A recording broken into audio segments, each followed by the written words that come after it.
Bak inç altına bedava spor salonu.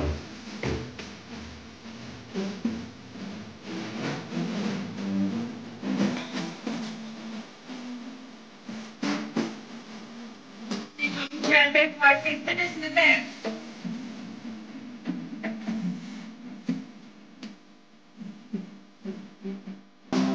Daha yağ yakma işlemi.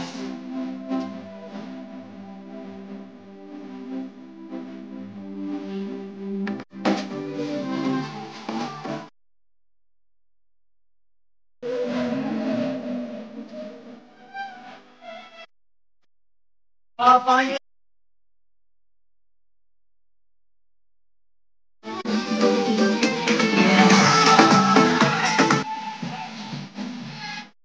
Görmüş olduğunuz gibi sadece evde vakit geçirmiyorum. Bak dün dünyayı gezdim. Bugün de dünya iş yapıyorum. Her yere yetişiyorum.